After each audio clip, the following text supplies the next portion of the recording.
need the sacrament of anointing of the sick. Because it's emotionally distressing. Someone's like, oh, you're so emotional. Of course I'm emotional. You are basically schismatics. Wait, why was there such a delay in the what? When it played for us, there was a delay in her mouth and the sound, but I don't know. Almost makes it better, to be honest. All right, wait, Rob, can you put that I think that's right. Yeah, because I like to okay, that's perfect. That's how you have it set up. Yeah. Okay, so we're a little late because Rob was teaching me how to actually figure out the audio and stuff because I wasn't really teaching him. There not much I could do. You struggled with it and figured it out yourself. No, but you told me I had to do it in Chrome. Rob helped me. He's being humble. He helped me figure out how to actually play. Like, I think we could do video when Rob's not here now. I am now suddenly useless to the channel. No, you're not useless. Stop it. We need you for your doom and gloom. All right. So, I'm good at that. We what's it called? Okay, so let's regroup here for a sec. Okay. Please hit like and subscribe. That's first and foremost. We have a very interesting show tonight. So I don't know why I'm so scatterbrained right now. Go to our merch shop, get an Avoiding Babylon shirt. Mary as your personal mother and intercessor. We got a whole bunch of stuff in there. If you guys want to support the show, go shop merch at Avoiding Babylon. More important than anything, join locals because we're only 20 people away from hitting 500, and then we could do a 3-hour live stream with a debate. Okay, so here's the deal. We have to do a separate live stream from locals after this show. So we have to do a totally separate link because they only give us 2 hours on locals because we don't have 500 yet. So we will end this stream. We'll send you guys out a locals link and we're going to live stream the debate tonight. I think it's going to be really, I mean, this is like the Super Bowl for Nick. Yeah, it's pretty fun. It's pretty fun. This is Nick's. I mean, you are right. It is bread and circuses. No, it's going to be a big one. I'm looking forward to it. I want to see it. So I figured if I'm going to watch it, I want to watch it with my pals. So that's what we're going to do. I want to also stream it to Twitter if we could figure that out, Rob. So when you set that local stream up, we'll also send it out to Twitter. So if anybody doesn't have locals, we'll still give you a free way to watch the debate with us tonight. We can leave the debate on locals free too. Just if you don't pay, you don't get to comment. Okay, yeah. Molly said if it weren't for locals, I'd probably miss this show all the time because their notifications are more consistent. If you're on locals, you will get an email whenever I create a show. So It's true. It's true. So also Patrick Coffin and I are going to Italy in December. So if you guys want to go, we put a video up explaining the whole thing. I won't bore you guys with all the big pitch, but we are 20 short of 500. So if you guys want to join us on locals, we do have a lot of fun over there. Sometimes we throw little segments of that show over here, but so I've thought about making a code where the next 20 people can get it like half off, but I figured that would just upset the first 480. Yeah, no, we give them enough deals. They got enough deals. They can afford $5 a month. It's like literally the cost of a cup of coffee these days. I'm not even kidding. I bought a big water today. It was $4.50. I'm like, it's more expensive to get a water than it is gasoline. Golly, bro. Ridiculous.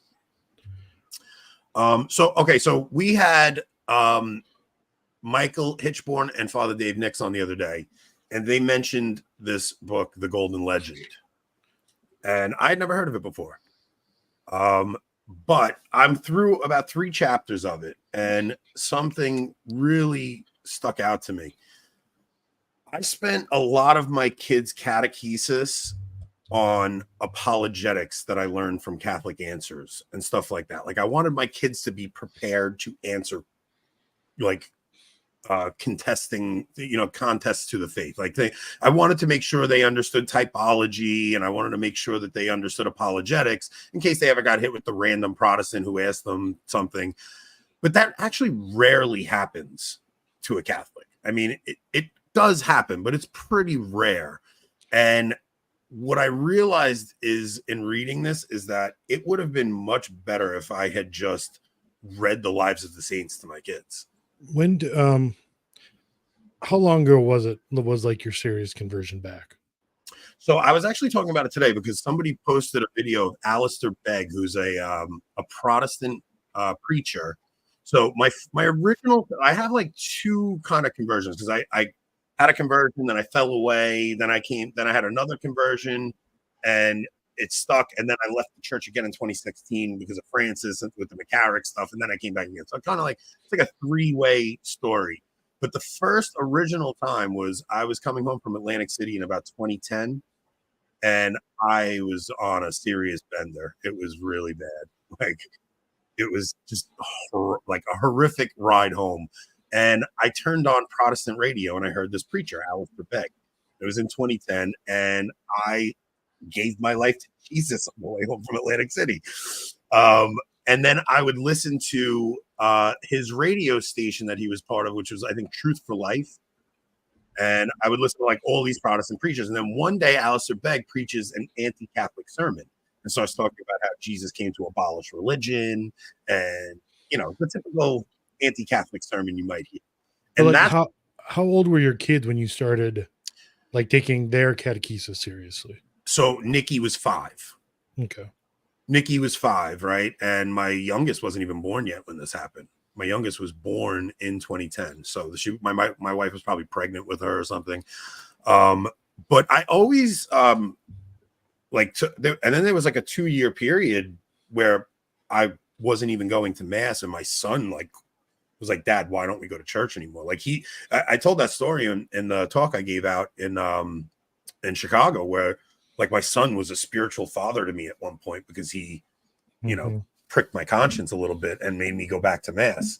But what it is with this book that I found so amazing is that first off, the first chapter is on the advent of the Lord, right? And it's loaded with church fathers and like Pope Gregory, and it's just little quotes about the first advent of the Lord and the second coming, and just it's packed with all these church fathers quotes, and I'm just like, holy cow, this is amazing. But when I get to St. Andrew the Apostle, first off, I didn't know how St. Andrew died. St. Andrew was crucified. I didn't know that. Crucified on a St. Andrew's cross. Yeah, X-shaped cross. So I've seen that symbol 1,000 times. Yeah, but because people don't understand that crucifixion wasn't always on a regular cross. Sometimes they would just nail someone to a wall. It was just they would be flayed out. Sometimes, like when you read Tom Holland's book, he talks about crucifixion. That first chapter on crucifixion changed my whole understanding of it. They would do the most horrific things to people when they would crucify them. Sometimes crucify genitals, and some of the things they would do to people were so horrific. St. Ignatius attributed much of his conversion to the Golden Legend. When you hear that St. Ignatius read books about the lives of the saints while he was convalescing from his war wound, it was the Golden Legend that he was reading. Yeah. So, man, who was it? Hang on. So, all right. So it's not just the story of how St. Andrew dies. They also tell these little stories of St. Andrew visiting people, right? So there's a bishop who, well, first off, Jim Vogel is the one who gave me the idea for the title. He said, hey, let's go. He said, it's like medieval Dominican friar did Grimm's fairy tales for the lives of the saints. So shout out to Jim Vogel. That's great. He's the one who gave me the idea for the title because that's actually what it is. So there's this scene where there's a bishop and a beautiful woman comes to him, and she says to him that she had pledged her life to be a virgin, and that she was then given in marriage to somebody, and she didn't want to marry this person because she had already pledged her life to be a perpetual virgin or something along those lines, or to be to be a virgin. So the bishop invites her in to protect her, and as time goes on, the bishop actually starts to lust for her. So he goes through this whole story explaining what happens in this scenario, and eventually St. Andrew comes and saves the bishop from his own temptations. And the story made me really realize that all the apologetics that we do, they don't really guard you for the spiritual warfare that we encounter all the time. No. They And don't. this story like really put me on guard for how the saints would actually intervene in people's lives and how they would actually guard them for the spiritual warfare that we all encounter. Yeah, I'm kind of convinced, and this is just kind of like a random thought off the top of my head, but I'm somewhat convinced that there's two types of way you can do apologetics. There's like the academic way, which isn't bad, but it's kind of focused on being right or trying to convince another person, right? And that can be good. But then there's the other motivation, which is you learn all that information, but then you also recognize like the real demonic force embedded in that false philosophy or theology or whatever. And you recognize like you have to gird yourself up to actually be able to fight that. It's so important. Yeah, this just showing how subtle the devil is, right? Mhm. Like this bishop had good motives, he had good intentions, and then there was like these questions that Saint Andrew poses to the bishop when he comes to the door, or the bishop poses to Saint Andrew to see, because he's getting banged, like there's banging on the door, and it looks like there's a homeless guy at the door, and he's like, ask the person this. It might even have been the woman. Man, I just read it. You think my brain would be better? So yeah, it was the woman posed the questions to St. Andrew at the door. And one of them was, okay, I have it right here. Hang on. That'll be too much to read, I think. What's the question at least? It's like something about the excellence of God. And he Gotcha. says, it is the variety and excellence of the human face, for among so many human beings from the beginning of the world to its end, no two could be discovered whose faces resembled each other in every aspect, or ever will be. Yet in each face, small as it may be, God places the seat of all the senses of the body. This solution pleased the company, and they said, this is a true and excellent answer. So struggling to read. Well, Molly asked if I'm going to read this to my kids. So my kids are getting older.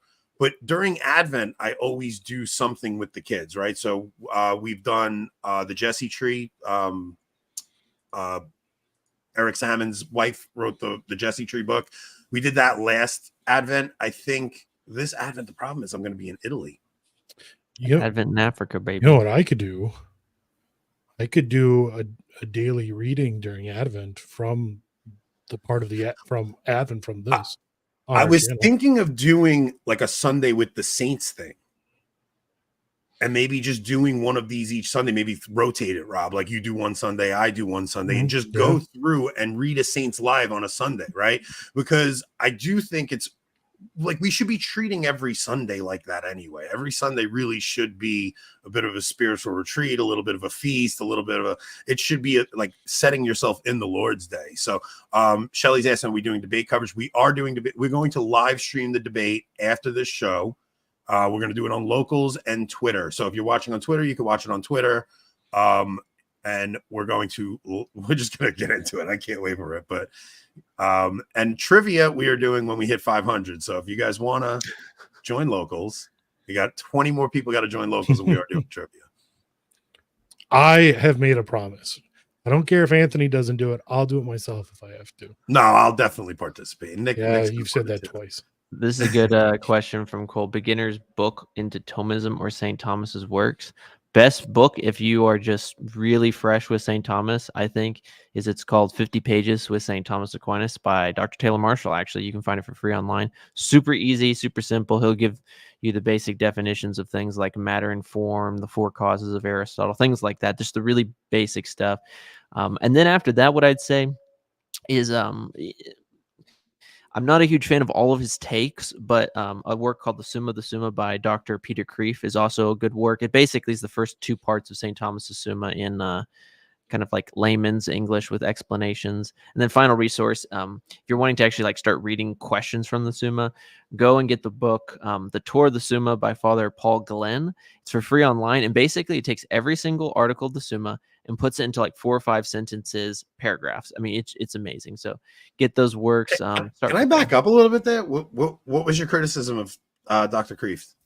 It's more or less just some of his, I would say like it's more methodological as opposed to anything else. So I'm more of a strict neo-scholastic in the sense that I think that to be a Thomist means that you need to read all of the Thomists' commentators. So we hear about the Church Fathers, right? There's the Church Fathers, there's the Scholastics, but then there's this other group that is part of the Big T tradition, but kind of gets overlooked, and it's called the theologians or the commentators even. And these are basically theologians who commentate on the works of St. Thomas and other theological works from right after Aquinas' death till about the death of St. Alphonsus Liguori.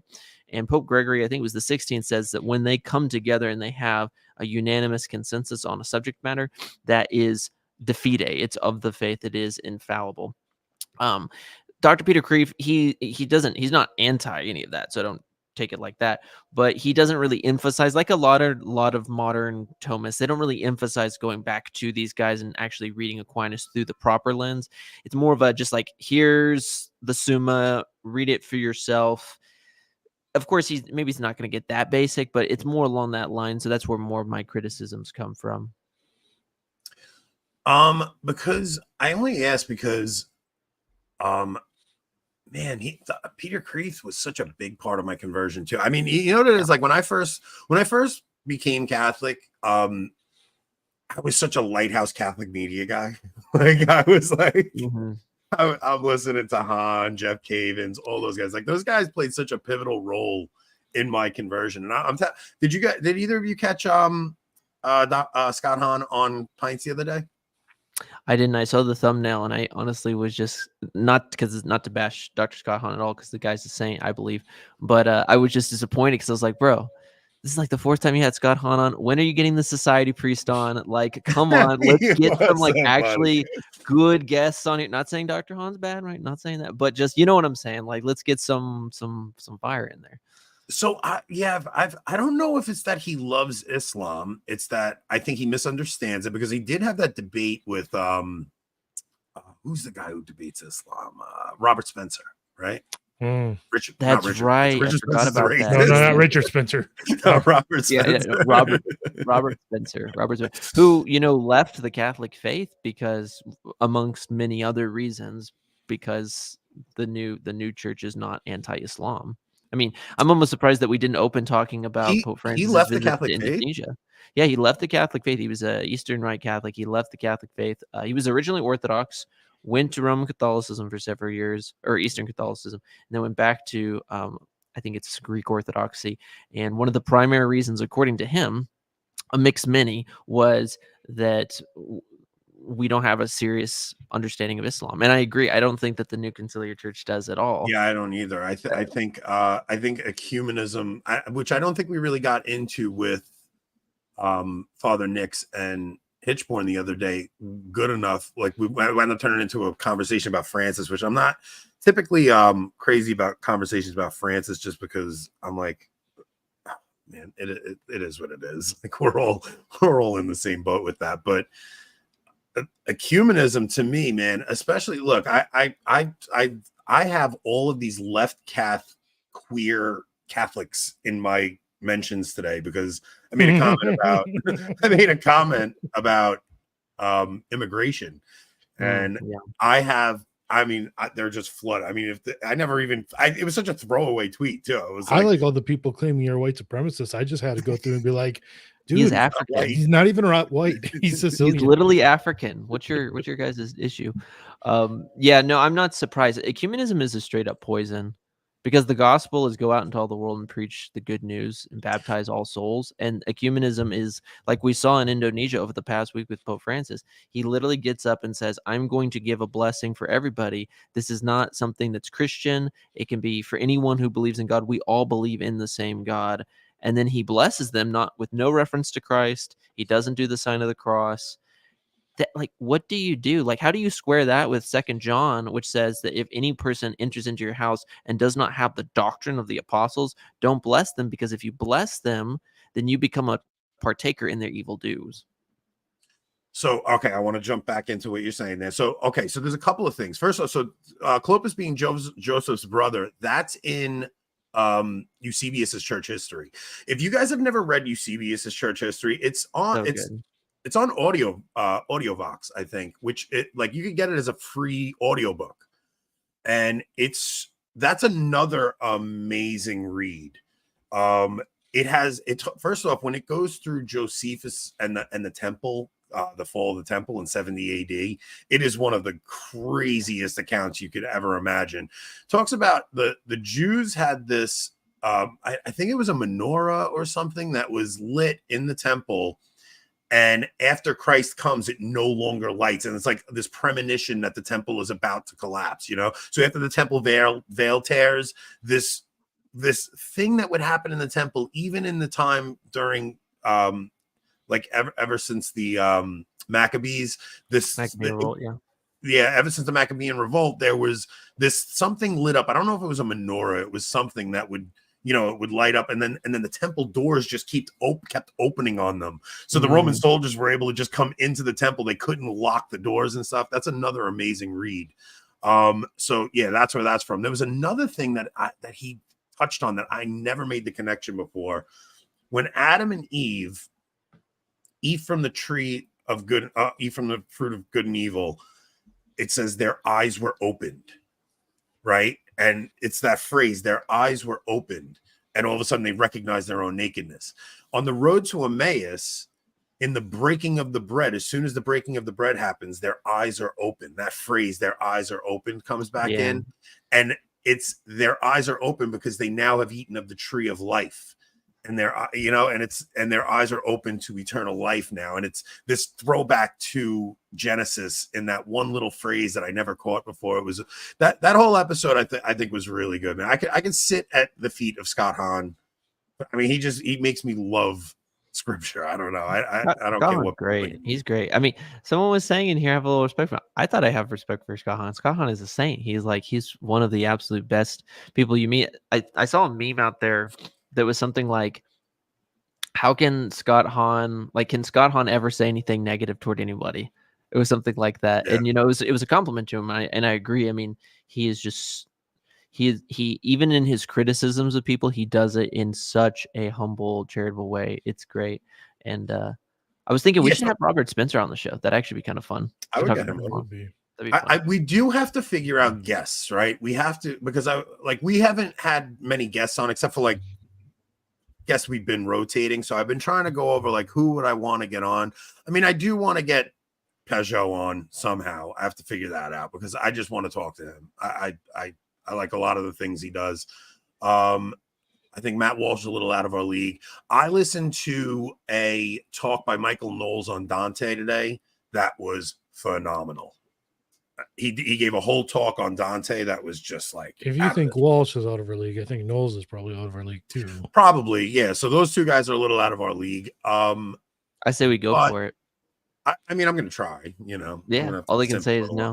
I think we should have them. We should definitely try to get Kennedy. I think just having a medical conversation would be Kennedy amazing. would come on no matter what. No, not our boy Kennedy. A certain Robert F. Kennedy. Yeah, that's reaching for the stars too, right? We have Patrick Madrid said he would come on too. Really? Oh, that'd be cool. Yeah, Patrick Madrid said he would come on. I've DM'd with him and he said he would come on. I want to get a good topic to have him. He might be a good one to get like to talk about the Cristeros or something. Yeah, that might be interesting. My son just said Kevin James. We got to get Kevin James. You done messed up, Anthony. You done messed up. Gabby After Hours is a hard one to get too, man. He would be amazing. I really like Gabby After Hours. If somebody knows him, try to I actually know someone who knows him directly, so I can send him. I do too, and I asked once, and it never went anywhere. I'll work my magic. Yeah, see if you can figure that out because I would love to talk to Gabby. So back to ecumenism. So I really see the two most dangerous things the church is doing right now is ecumenism and immigration. Like what Francis said the other day about immigrants again. It's one of the scariest things in the world because this is what I had this war on Twitter about today because these people are so naive. They really do not understand what they are doing. I mean, I think I threw the article up in WhatsApp, Rob, if you could pull it up, the animal sacrifices in Queens. Yeah, you did. Let me pull it. Yeah, no, that'd be good. Let's pop that up. Like if you guys, you have to understand, we're not dealing with European immigrants or even immigrants from a post-Christian nation where they have Christianity ingrained in them. We're dealing with these insane Hindu tribes, and we're dealing with Islam. We're dealing with things that are going to be the undoing of our civilization. And Francis keeps pushing this, that we are supposed to be open to the immigrant. I'm telling you, I work in the city. You guys do not know the things that I see. It's the crazy thing is, the scariest immigrants that I see coming in here are the Venezuelans. And it's because they're capable of a level of violence you can't imagine. I saw somebody posted a video of this black guy in Chicago. He's like, yo, these Venezuelans, they're taking over the building. They don't know what they're going to be dealing. Like, bro, you think your black gang is going to compare to some Venezuelan cartel? These guys will eat you alive. Like, you're holding your gun sideways like this, shooting. Like, are you out of your mind? These guys are going to come in and slaughter all of you. You stand absolutely no chance. You've never seen violence on a level like this. And you're talking about people, all of these stories of girls getting taken, things like that. Those are all Venezuelan migrants, man. These people are, wait till the Haitians come for your pets. I haven't seen large influx of Haitians in New York. That's because they sent them all to small town Ohio. Yeah, I haven't seen it in New York yet. Well, I guess I think of two things. Number one, it's just the old adage: if you deport the third world or import the third world, you get the third world. I mean, that's just what we're going through. Second thing, so people have obviously been sharing around for like a day and a half or something the different memes of, like, the AI memes of Trump with the animals. Did you guys see, like, an hour ago? He posted on all of his social media. It's like him in his airplane has cats and ducks and stuff like that. I'm like, let's go. Right before presidential debate, he's tweeting out AA images with him with cats and ducks. This is what I've been hearing all day. All day I've been hearing that I'm a racist. People accusing me of being a groiper. It's like, this has nothing to do with me trying to appeal to some fan base. It's the reality of what I'm seeing. Let's pop that story up, Rob. It's country. It's countries. It's not like your ethnicity. Did we get into the golden legend yet? Yeah, we started off the beginning of the show, Sean. Yeah, all 7 minutes. Animal sacrifices are surging in Queens. We'll get back to it. Animal sacrifices are surging in Queens, with chickens, pigs, and rats being tortured, mutilated, or killed in twisted religious rituals. Dude, it's religious liberty. Let them practice their religion. Goodness gracious. This story's all over the place. Plus, rituals in New York, concerned about rats? Really? Well, the thing is, somebody was showing a video of one of them catching a seagull, and I'm like, they can kill the damn seagulls, man. I don't know. Those are just rats of the sky. They're just literally air rats. Like, let them kill the seagulls. Who cares? They're like pigeons. Did you just say Arabs? Air rats. In a little over a month, at least 9 wounded animals and carcasses have been discovered in the federally managed Spring Creek Park and Howard Beach in the Jamaica Bay Wildlife Refuge in Broad Channel, including 5 live pigs with partially severed ears. Creatures recovered. That was just Mike Tyson. Yeah, it's creatures recovered from the revolting scene also included a near dead baby rat tied up in a bag with chicken bones, a freshly decapitated chicken head, a live hen in distress, and a dead dog with its neck snapped. So yeah, they are coming for your pets. Meanwhile, they're finding just dead bodies stuffed into suitcases on Long Island. That too. Goodness gracious. That too. They found another body in a suitcase, man. It's getting wild out here. So apparently NPR is reporting that the rumors out of Ohio are not true, which means that they are absolutely 100% fact. Yeah, everything that NPR says, you know that it's just a lie. So they're coming down on Vance today because Vance tweeted out, he said, hey, look, we've been flooded in our inbox with residents of Ohio telling us that their pets are being kidnapped. He said, but I can't substantiate that. But what I can substantiate is this. And he goes into a whole thread about just the hardships that the people of Ohio are dealing with because of this influx of 25,000 Haitian immigrants. And there's a clip of Kamala Harris bragging about giving these people temporary status. And the people in Ohio are like, I can't go to the grocery store. I can't afford rent anymore. I can't do this. And these people are getting $3,000 a month and $5,000 in food stamps. It's just insane what's actually happening to the people on the ground. And it's not happening to the upper middle class. It's happening to the poor and the lower middle class. Those are the people that are the most affected. Yeah. So for anyone who didn't hear it, it was Springfield, Ohio, which has just under 60,000 people, had 20,000 Haitian migrants brought to it. So that means now there's 80,000 people in a town that was built for 60,000, and 1 out of 4 of those 80,000 people doesn't speak English, practices some form of voodoo, like literally. I mean, it's not good. Yeah. No, I it's met absolutely insane. Seamus. I met Seamus at Mass. He married a girl that goes to the parish I go to. So I met Seamus at Mass, and I went and I talked to him, and he was a little standoffish, but he was in front of his new in-laws, which he hadn't been married yet. I think he's married now, but he was like, I don't know. I hope to get him on. I did approach him, and I told him, like, hey, we got some mutual friends. We'd love to get you on, No, he'd be cool. He'd be cool. We'll see. Yeah, no, I mean, when it comes to this, it's just absolutely insane. I mean, the American population can't substantiate this if it continues, and it's going to continue for another 4 years if Kamala gets into office. 1,000%. I don't care what she says tonight; it's definitely gonna happen if it goes forward. What's really sad, though, I think about it, is just the reality that you're seeing. On the one hand, like American population, we're having this great moral collapse due to all of just the various forms of degeneracy that's going on. But then you're seeing this more like external insanities with voodoo and animal sacrificing and stuff now taking place all over. It's just like, okay, what is going on? And so to your point, Anthony, and so maybe you can speak about this a little bit more. Like Pope Francis is, what was it, like 2 weeks ago or something like that? He said, yeah, like, what did he say? Like, it's gravely sinful to not take migrants. I think that's like the exact. Yeah, like he's inventing new sins. Yeah, I mean, like, that's insane.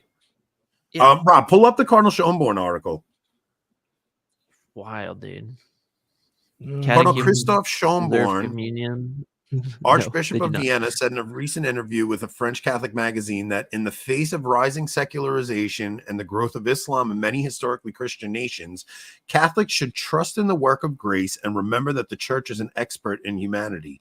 The Church is alive and will always be, albeit under different circumstances. We must accept the decline of Europe. We tend to gaze at our ecclesiastical navel, but it is an undeniable continental movement. I don't know about you, Schönborn, but I don't gaze at any belly button. I don't look at no navels. No, sir. Oh, I'm sorry. That was really Here I thought you were trying to sound effect. That was great. We need a soundboard. I need a soundboard. In 20 years, the European population will not be the same as it is today, and it is already not the same as it was 50 years ago. This is inevitable. It is not inevitable. It is because of the things that Pope Francis is doing right now. This is the most it's the suicide of the West. It is so crazy. This is inevitable, above all, due to the decline in birth rate in Europe, but also due to immigration and the increasing presence of Islam. This poses new challenges for us Christians. We must also not forget that the Lord is at work in his church. Just think of the 12,000 baptisms of adults and young people in France this year. Yeah, how many people half of them will probably in France? Yeah, half of them will probably through a traditional order, and they won't even recognize them. The Austrian cardinal who's pushing for the decline of the birth rate? It's literally the hierarchy of the Catholic Church. Yeah, don't breed black rabbits. This is what I mean, though. He's like, oh, you just have to accept that Islam's moving in, and we're like, do these men really not understand? Like, do they not understand? I think men is probably a little bit too charitable. But do these women actually at the end of the day? you try to see it from this empathetic point of view that they have, right? It's like, oh, you have to welcome the migrant, but at the cost of your own civilization, and to actually encourage world leaders to open the gates to these migrants and just pour in. I'll be honest, none of these people seem all that empathetic. I really don't think they have empathy. I think it is really just a tool for their agenda. I agree. I tell people all the time, especially new converts, you guys know who you are out there. People try to do the hermeneutical continuity thing whether it's doctrine or whether it's political stuff like this. They're trying to figure out, like, okay, how the heck did we end up where we are? Some try to go down the cope route. Some trying to actually just see the light. I tell people all the time, you have to look at Rome through the lens of secular politics. Then it makes sense. Because, as I've said before, if we had a Chad Pius XIII show up, right, he would be condemned by the UN. He'd be condemned by, let's just say, some other organizations that will go unnamed. He would be most likely assassinated, right, or tried to be taken out. And churches all over would be persecuted that actually uphold the faith, like they are with, the FBI and the Latin mass groups. But it makes so much more sense if the UN is promoting things like mass immigration into Europe or into North America or something like that. It makes sense that these guys would go along with it. Why? Because number one, maybe they believe in it, but even if not, number two, they just go along to get along. It's the popular thing to do, or it's at least the thing that's less uncomfortable to do. And that's what's so terrible about it. Yeah, I don't know, man. It's so insane to me that these are cardinals talking like this. It's just inevitable. Despite secularization, the great question of men and women remain the same as before: birth, growth, education, illness, economic worries, and then there is the family, marriage, and death, Schomburg noted. There is a lot of talk about change, but too little attention is paid to the constants of society. The church must remember that it is an expert in humanity, as Paul VI said. Yeah, but you threw out moral theology. You threw out all the confessional practices. You don't preach sin and death and repentance to the faithful anymore. So yeah, sure, you're an expert in humanity. You're an expert in being a humanist. That's Plus, all you're an expert. They made sure that there is no more constants in our society. Exactly. There is no more constants. And so that's why you can now bless two dudes who say that they're together, and maybe there's a 60-part episode of a certain YouTuber that might can explain that away, or you can create a whole new mass that's somehow palatable to Protestants, or you can say, we no longer going to consider, let's just say, sins against the 6th and 9th commandment as grave sins or as big sins, keyword according to Pope Francis.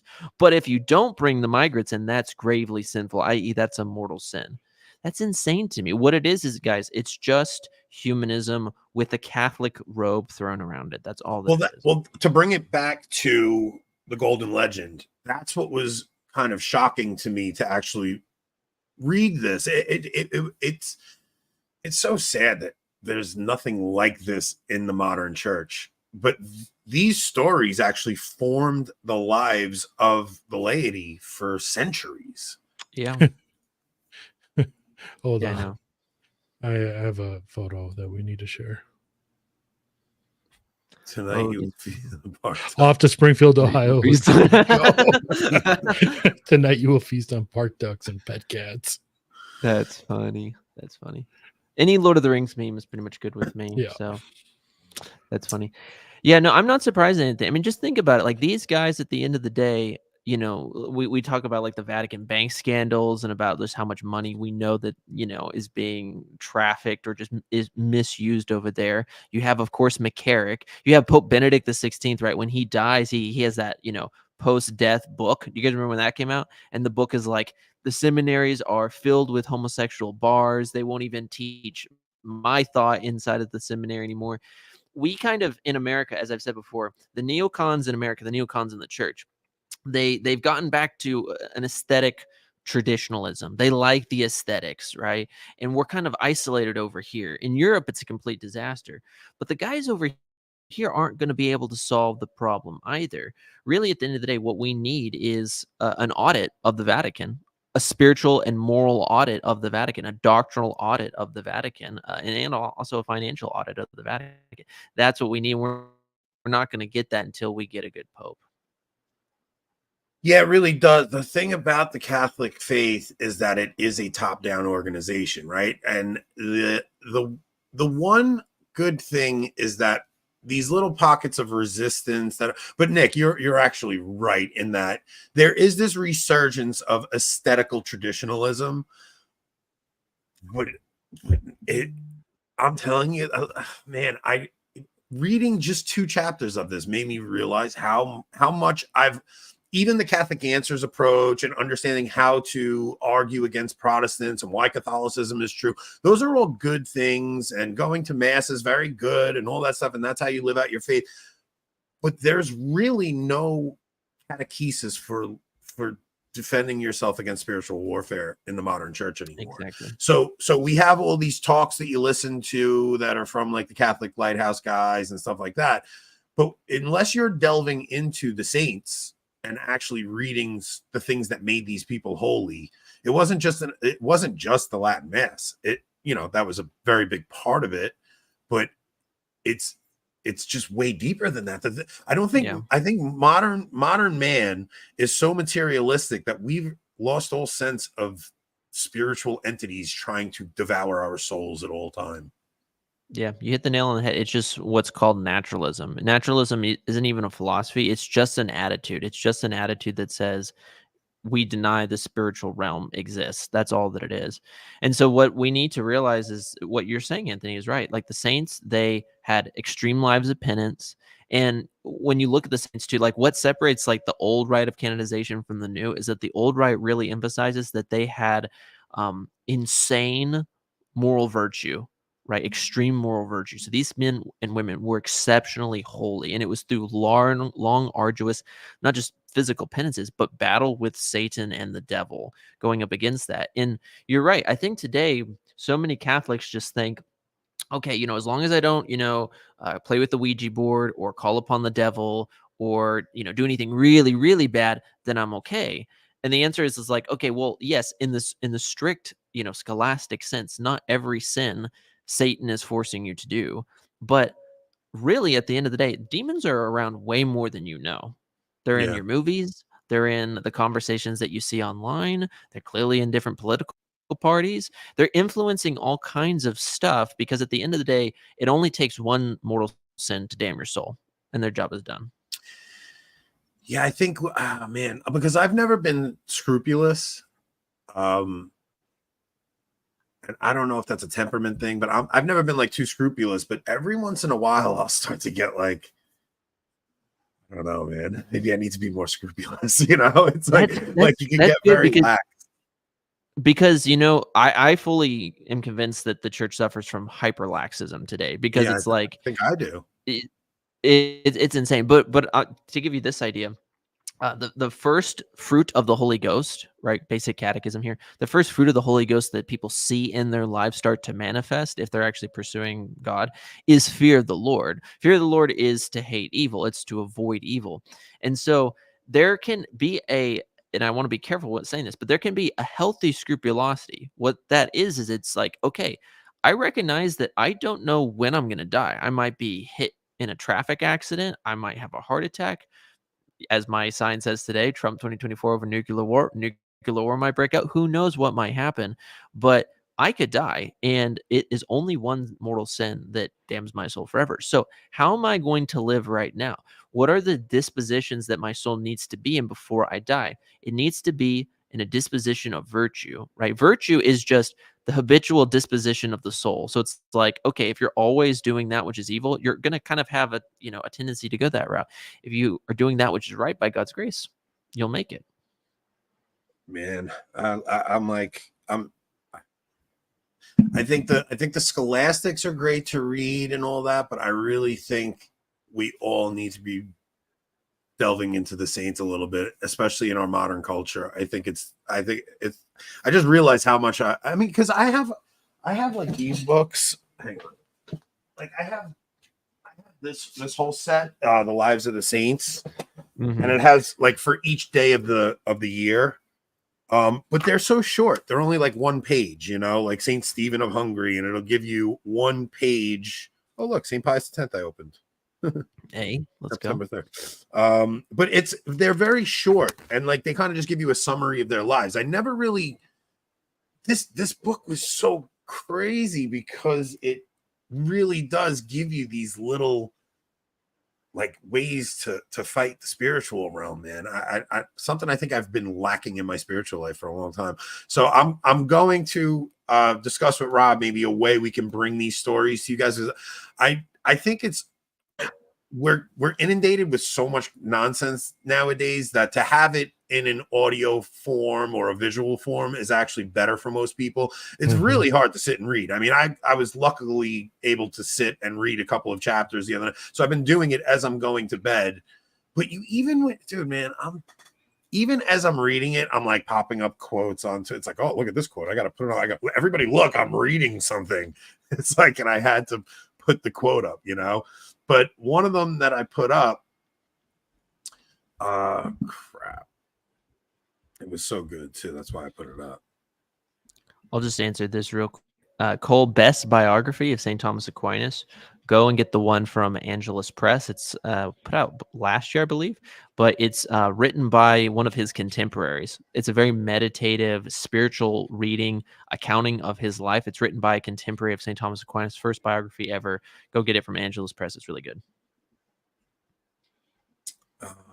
Yeah, I'm not going to be able to find it. What are you looking for? It was just a quote from the book, just saying like how you wasted your whole life worrying about nonsense, and you weren't willing to give up anything, and look what I did for you, and you wasted your whole mortal life worrying about nonsense. We waste our life. We waste our life. It's Saint Alphonsus famously didn't waste. He took a vow to never waste a moment of his life. And it was so impressive to him that his Muslim friend converted just based off of the witness of St. Alphonsus. We waste so much of our life on the internet, doom scrolling, or just mindlessly scrolling on social media apps. Or watching presidential debates. That's helpful, at least. We spend just so much of our life in worry over things that truly are not necessary to worry over. We spend so much of our time in useless things.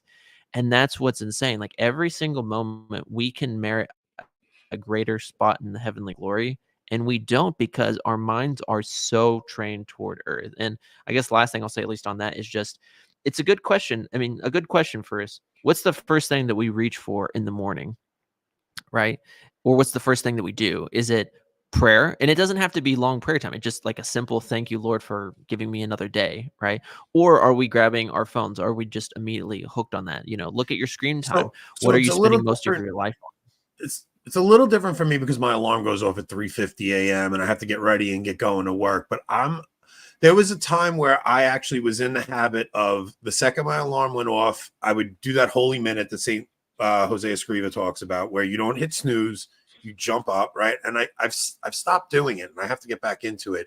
But then dedicating my entire day to God, right? Like that would be the first thing I did. I would jump up at that holy minute, and before I even went and brushed my teeth, I would actually sit and pray for a minute and just dedicate my entire day to God. Then I would get myself ready, grab my coffee, get in the truck, and then I would pray the rosary on the way into work. And that habit, when you fall out of that habit, it's so hard to get back in. But it's kind of like going to the gym, where the first 2 days are kind of like you begrudgingly do them. But then once you hit that third day, or at least a week goes by, it's kind of just becomes part of your routine. You start to see the fruits of setting your day off in prayer. But it really is the spiritual gym when you start your day with that fashion, and that's really why the liturgical calendar is so amazing, because it always happens to me where I start to get complacent right before Advent. And then Advent comes and it's like kick it back in spiritual, kick it into high gear again. It's the new year. And then the holidays come and you start to get a little complacent again. And then Lent comes and you get yourself back into it, and you start like the liturgical calendar really is such a beautiful thing that the church has given us.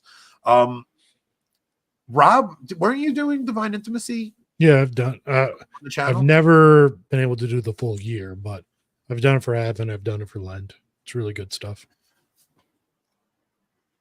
Do we want to transition over to locals? So this is what we're going to do. We're going give our to preliminary thoughts. We're going to transition over to locals. You guys got to give me 3 minutes in between. I want to run upstairs and get water. So we'll end this stream. Everybody, please go and join locals. We would love to have you guys. Look, all these people don't. I hope you guys are all local subscribers.